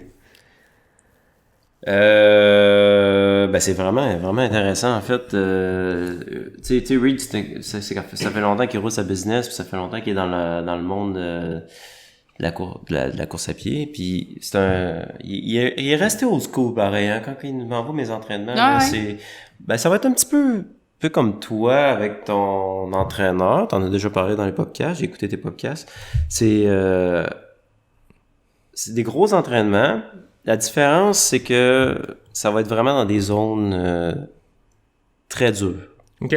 Ouais. Tu sais, quand tu finis un entraînement, t'es content, là. Ouais. Puis, tu sais, je pense que si tu skippes une rep, faut pas que tu sois déçu non plus. Mais ouais, moi Ouais, cet hiver, ça a été... Ouais, pour moi, ça remontait souvent, c'était sur le tapis roulant, puis il remontait souvent, tu sais, genre, griffement à côté, mais il avait même pas fini la moitié. J'étais comme, ça va, Jimmy? Mais tu sais... Ouais, mais là, tu vois, j'ai réussi à finir les entraînements. J'ai fait mon meilleur temps sur demi-marathon ce printemps. Puis, tu sais, j'ai couru un bon 10 kilos en solo dans le vent. Fait que, tu sais, ça commence à payer. Puis ça, c'est sur route. J'ai pas eu la chance encore d'aller en trail, mais en trail, tu sais, dans le technique, c'est sûr que je suis pas encore prêt pendant qu'on se parle, mais je le sens, là, d'un trail roulante, là. Ça a pas d'allure. Fait que, non, c'est vraiment intéressant. Puis, il y a une belle approche. Puis, de la manière qu'on s'entend, tu sais, c'est lui, il me fait mes séances d'intensité. Puis il met l'os. Moi, je mets la chair autour de l'os. Ouais. Puis ça va super bien comme ça. Puis c'est toujours le fun aussi de pouvoir travailler avec un coach, quelqu'un qui est allé aux Jeux Olympiques. Ben, c'est ça. Tu sais, j'ai tout le temps été encadré en natation. Quand j'ai commencé en secondaire 3 en natation, j'ai tout de suite été encadré à 100%. Après ça, j'ai switché pour le cégep. J'ai été pris dans l'équipe Rouge et Or A en natation. Fait que tout de suite, là, j'ai tout de suite été encore plus pris en charge. Puis là, c'est là que j'ai décidé de faire mon switch pour le triathlon, que là, j'ai encore pris en charge. Fait que j'ai tout le temps été... Puis là, en 2019, j'ai décidé d'essayer tout seul. OK.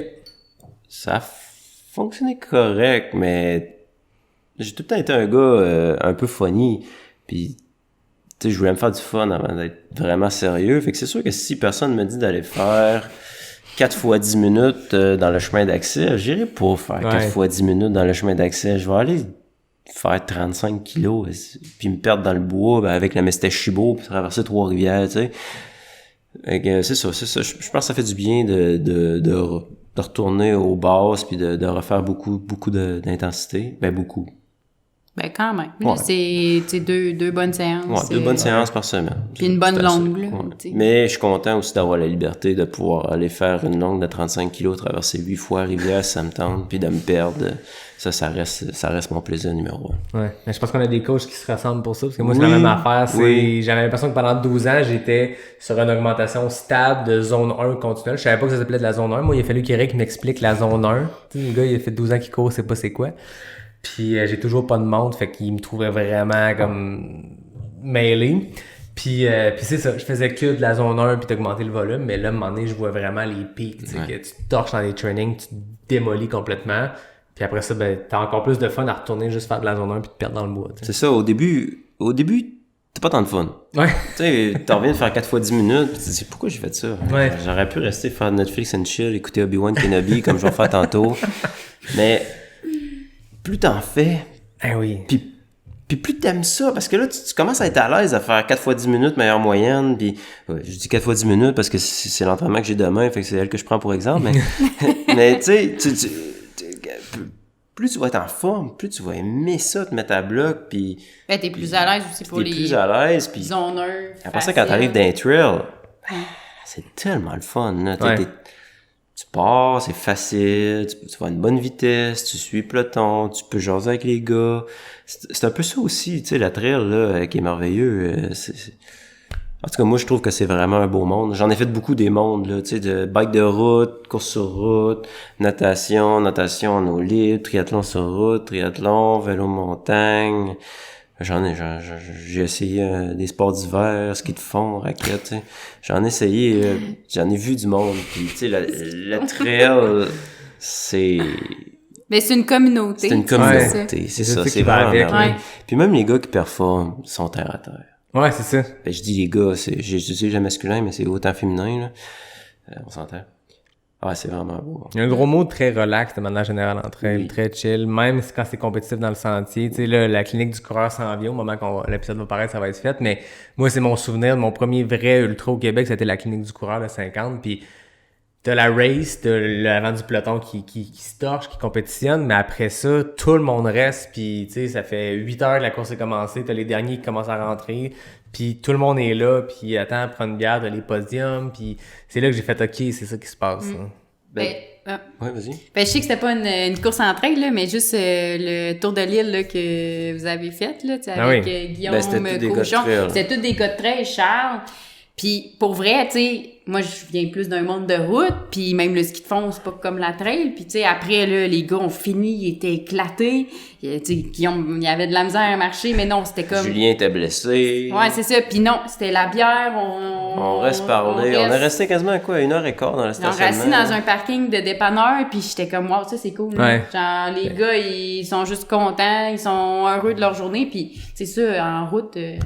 on voit pas ça, là, tu sais, pis fait que c'est ça que... Non, je trouve ça le fun d'accompagner JP aussi dans ces événements-là, puis de côtoyer ce monde-là, parce que c'est un monde qui m'attire beaucoup aussi, parce que, tu sais, c'est funny, c'est le fun, puis j'ai appris à apprécier plus la bière aussi, via JP, là, fait que... non, mais tu sais, positivement, tu sais, ça amène à socialiser plus que, tu sais, monde de route, tu sais, on fait notre race, on s'en va, beaucoup de performances aussi, fait que c'est totalement différent, puis c'est le fun à voir, là. Fait que... Même si tu reviens à l'événement qu'ils ont fait, au-delà encore plus de la bière dans le parking, juste le fait de se dire on est 5-6 gars qui peuvent atteindre ce FKT-là, puis on se met tout ensemble, puis on tu sais, je veux dire, peu importe, là, c'est Jeff qui est allé rechercher le FKT, ben, ils se parce sont que tous aidés, là, pour la petite histoire, Guillaume et Charles l'année passée avaient établi un FKT très rapide à deux ensemble. Jeff, une couple de semaines après, l'avait battu. Là, il y avait Jeff, Guillaume et Charles qui avaient déjà atteint ce FKT-là. Il y avait toi, il y avait Julien. Puis on avait Anne-Marie Oui, et Félix qui ont PC. Qui nous ont PC. Puis on avait Joanie Desroches, que tu as déjà reçu au podcast. Yes. Marjorie, la blonde de Guillaume. Et la blonde à Charles Castonguay. Catherine, que tu as déjà reçu au Dans le podcast. fond, tout le monde qui était là.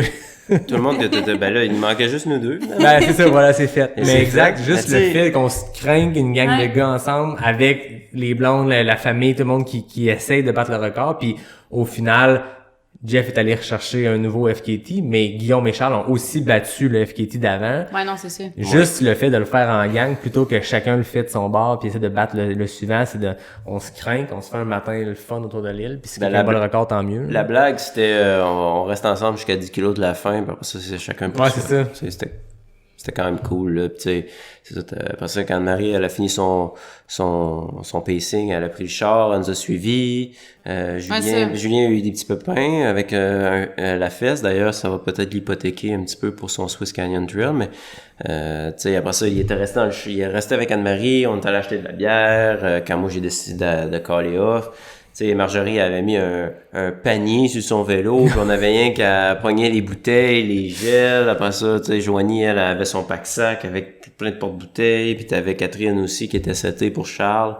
Fait que non, c'est ça, c'est vraiment des événements différents, puis c'est une communauté. Comme ben, tu te souviens de ces événements-là aussi, là, c'est le fun, puis tu sais, juste après Charles, gros événement chez lui, puis tout ça, puis tu sais, au final, c'est le fun, là, c'est super amical pis tout, là. C'est s'ouvrir la gueule pour le plaisir s'ouvrir la gueule, parce qu'il y avait rien au final, là.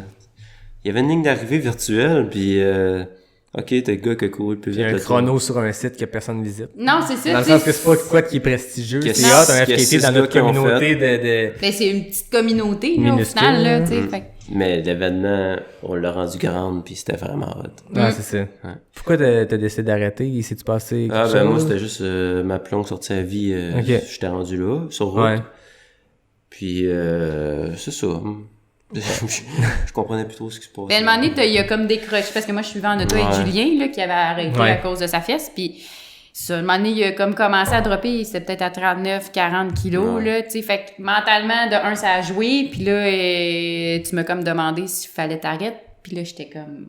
Ben, j'ai géré une petite blessure aussi toute l'hiver. Puis, ça vaut la peine de continuer tout seul. Là, j'ai demandé... 26 kilos, ça se fait. Puis là, tu m'as dit, je vais être blessée si je continue, fait que, tu sais... Pourquoi hypothéquer un été pour... c'était quelque chose qui tu voulais finir, mais au cool, final, j'aurais aimé ça finir, oui. Oui, c'est ça. mais tu peux le réessayer. On est à côté de l'île, puis ça se refait un autre jour. Fait que, tu sais, ça... En solo, peut-être pas, là. Peut-être pas, là, mais... On me prend des amis. Ouais. Fait que tu t'es rendu à 42, puis... J'étais content. C'est très noble. Mon meilleur temps... c'est ma plus longue... Mais c'est mon meilleur temps au marathon, parce que c'est ma plus longue sortie sur route. Tu sais, c'est une petite victoire, mais les gars étaient forts. Les gars étaient prêts. Là. Moi, j'ai décidé la veille d'y aller. J'avais travaillé le soir. Écoute, c'est pas des défaites, mais tu sais, il a fallu que je me décide avant, puis que je prenne les précautions pour être prêt aussi. Là. Les gars étaient prêts. Non. Et les gars sont solides. Les gars sont très solides. Ouais. C'est tous des gars de trail. T'sais, oui, c'est des gars qui s'entraînent sur route aussi, mais ça reste que c'est malade pareil parce que c'est 3 gars de trail, tu sais. Ouais, Charles, tu sais, Jean-François, je savais qu'elle allait être bon. Guillaume, je savais qu'elle allait être bon. Charles, il m'a vraiment impressionné. Il a gardé une foulée, une technique impeccable tout le long. À l'arrivée, il était encore fluide, il était beau à voir courir. J'enlève rien aux 2 autres gars, là, mais... Mais Guillaume Barry va comprendre quand on dit qu'il n'y avait pas une foulée fluide. Non. Puis, ben, c'est parce que Cochon, il est parti aussi, puis il n'y avait pas une foulée fluide. Non. Mais pour vrai, Charles, moi, il m'a vraiment impressionné. Là, il est vraiment sorti... En tout cas, moi, C'était un mois après son marathon de Vegas, en plus. Mais il a couru pareil tout le long, mais tu sais, super dynamique, tout ça, puis après 67 kilos. Fait que, non, c'est quand même impressionnant sur route, là. Les gars devraient essayer le 100 kilos sur route. Ouais. Oui. Ben Charles, je pense que c'est un truc qui l'intéresse quand même. Tu sais, l'année passée, il a fait 100 kilos autour de l'île d'Orléans. Puis il y a un événement dans le bas du fleuve. C'est dans le bas du fleuve? Je sais pas, mais j'ai entendu dire qu'il à Montmagny, ouais, une espèce d'événement que tu sais pas trop s'il y a des infos. Lui-même me disait qu'il y a pas trop d'infos, mais il y a ça qui existe. Je pense que c'est l'événement où dans le temps, Richard, j'oublie son nom de famille. Chouinard avait établi le record du 100 kilos route. Mais c'est encore lui qui l'a. C'est encore lui qui l'a. Ouais, il y a personne qui a touché à ça, même pas de près, là. C'est 3,57 du kilo. C'est quand même 100 kilos. Pour 100 kilos. Sur route. Avec les arrêts. Ah, c'est ça. Ouais. Mais en tout cas, je pense que Jean-François, ça c'est pour son genre d'événement. Ouais. Il a fait ça en vieux Kinvara qui avait 1000 kilos autour de l'île. Fait que tu sais, mais c'est une paire. Ah oui! Pas de souliers carbone, rien. Tous les autres gars, ils étaient gros souliers carbone neufs. Lui, il arrive avec ses petits souliers Kinvara, tout vieux. On était rendu au kilomètre 36. ça monte à bip. Il dit hey! Mes Kinvara viennent de pogner 1000 kilos! C'est parce que les Kinvara, c'est pas les souliers qui sont supposés toffer plus longtemps aussi. Là. Ouais, c'est ça. Ouais. C'est bon. Ouais, c'est des. Ouais, ça fait juste entretenir la légende autour de Jeff. L'homme de bois. L'homme de bois. C'est ça qu'on lui a dit, t'es un homme de bois. C'est fait en bois. Le dos qui monte le Mont-Saint-Anne 22 fois en 24 heures. Sans casser. Indestructible. Sans se blesser. Il est indestructible, ce gars-là. Indestructible. Voilà, on le salue. Salut, Jeff. Ouais. Moi, quand je reçois des coupes, je termine avec un truc un peu différent. Tu sais, j'ai les questions avec l'ARNAC, concours de vitesse et tout, des FKT. Ça sera pour une prochaine fois quand je vous recevrai solo dans le futur. Moi, il m'en reste longtemps que pas sorti du bois. Là. C'est juste le début. Quand Marie sera allée au JO puis que moi j'aurais fini mon Leadville. Exact. C'est un rendez-vous. Merveilleux. Voilà. Quand j'aurai fait mon 160 km. Ouais, c'est ça. Regarde, tu vois, elle change déjà son discours. Mais quand je reçois des coupes, je fais des questions un peu différentes. Fait que je demanderais. C'est un quiz stressant, ça? Non, il n'y a pas de chrono, en fait. C'est pour tester sur certaines réponses si vous connaissez ou pas. Ah, fait c'est que, ça, c'est Jean-Philippe, stressant, tu pourrais aller sur le balcon. Je vais commencer avec Anne-Marie, puis après ça, on va faire le switch, puis on va comparer vos réponses. On va le laisser sortir. Moi, la porte passée pas trop loin. Je la vois pas trop en punition. Je sais pas s'il va nous entendre. Tu nous entends-tu? C'est pas très insonorisé. On va mettre de la musique dans les oreilles. On va parler pas trop fort. De toute façon, les micros sont proches. c'est 10 questions, puis la réponse, c'est soit Anne-Marie, soit Jean-Philippe. Parfait. Qui court le plus? Jean-Philippe. Prendre les notes qui ronfle le plus? Hi, je dirais que moi. Hein? Qui est le plus maladroit? Là, je dirais les deux, mais là, je vais dire moi. OK. Qui aime le plus monter entre elles? Jean-Philippe. Qui aime le plus descendre? Jean-Philippe. Qui mange le plus de barnac? À base, moi. Toi? Ouais. Qui se laisse le plus traîner dans la vie? Ah, Jean-Philippe. Qui est le meilleur en ski? Ah, Anne-Marie. Qui est le meilleur en vélo? Jean-Philippe. Et qui chante le plus mal? Ça doit être... Ah, c'est moi, c'est sûr.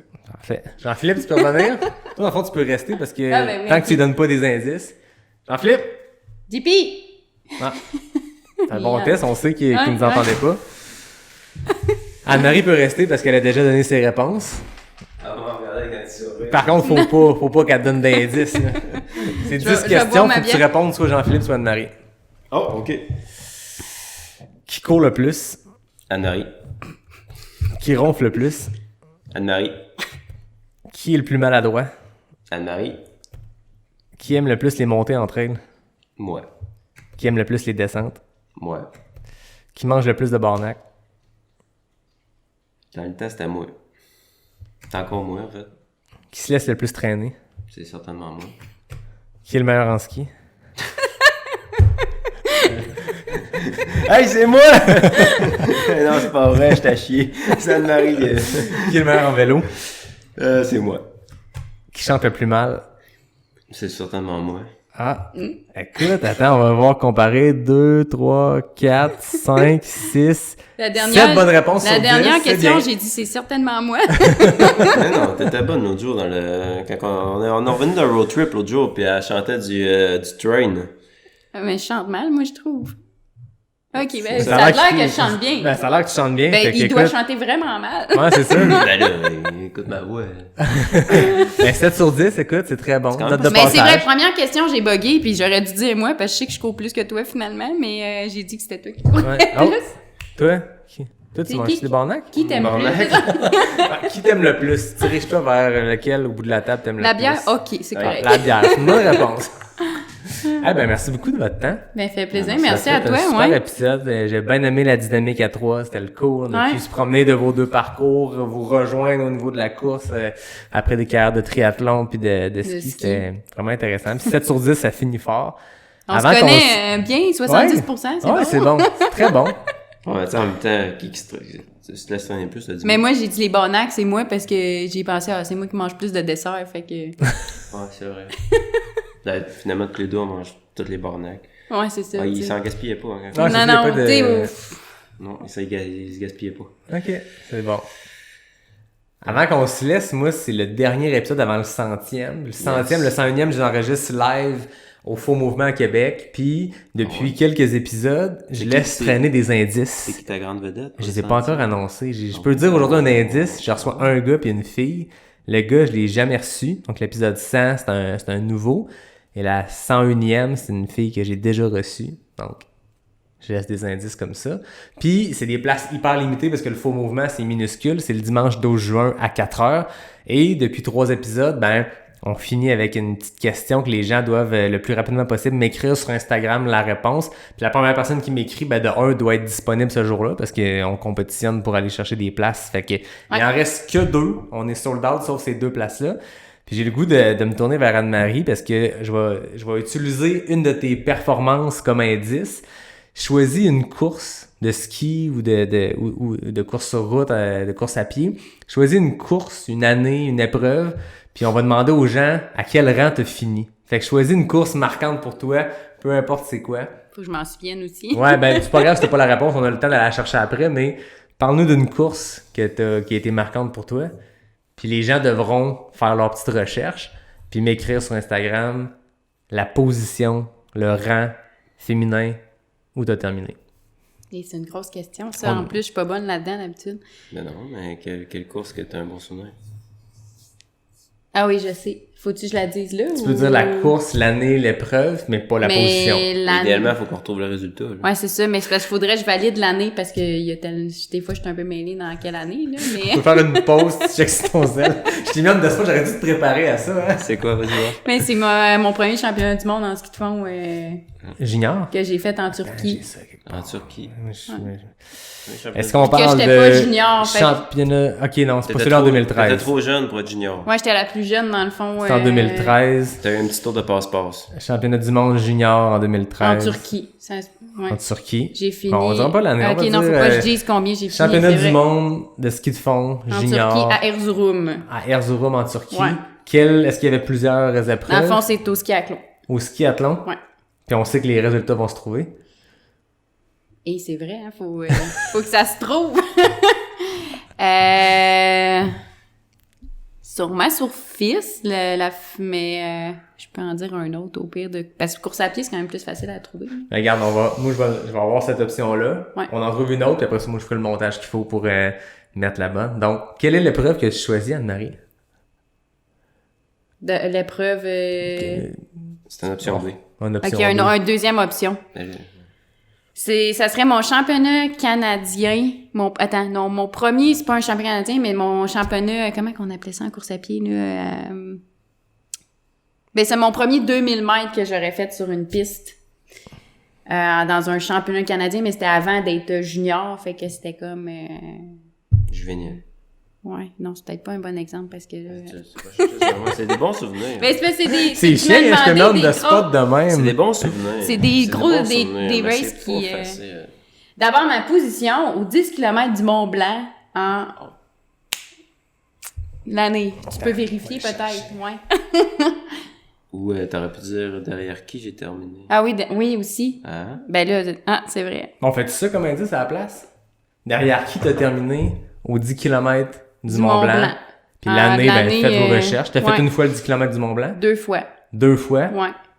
Mais t'as terminé une fois derrière quelqu'un qui est très populaire. C'est ça, fait qu'il faut qu'ils le Parfait. trouvent Ben, parce ok, que... moi j'aime ça, on va leur mettre ça tough parce que les derniers épisodes c'était pas si tough que ça. Fait que là, si vous voulez gagner vos 2 places pour le faux mouvement le 12 juin, vous devez me nommer la personne connue derrière qui Anne-Marie a terminé. Juste la personne avant, dans le fond. Ouais, juste Ouais. avant. La personne qui a fini devant toi Ouais, au 10 km du Mont Blanc. exact. Parfait. On va demander aux gens de m'écrire puis la première personne qui m'écrit gagne 2 places. Les 2 dernières places pour cet événement-là que j'étais hâte de faire, écoute, devant le public, c'est la première fois. À date, les seuls publics que j'ai Ok, eu, faux mouvement, c'est ça, c'est devant le public. Ouais, exact. On va avoir une trentaine de personnes au faux mouvement. On va enregistrer 2 épisodes. Fait que, il va y avoir de la bière boréale, il va y avoir du café. Ça va C'est être cool. cool. Fait que, ben, les 2 personnes, en fait, la personne va remporter 2 places. Fait qu'on a hâte de savoir. Moi, j'ai hâte qu'on ferme le micro pour savoir c'est qui cette personne connue-là.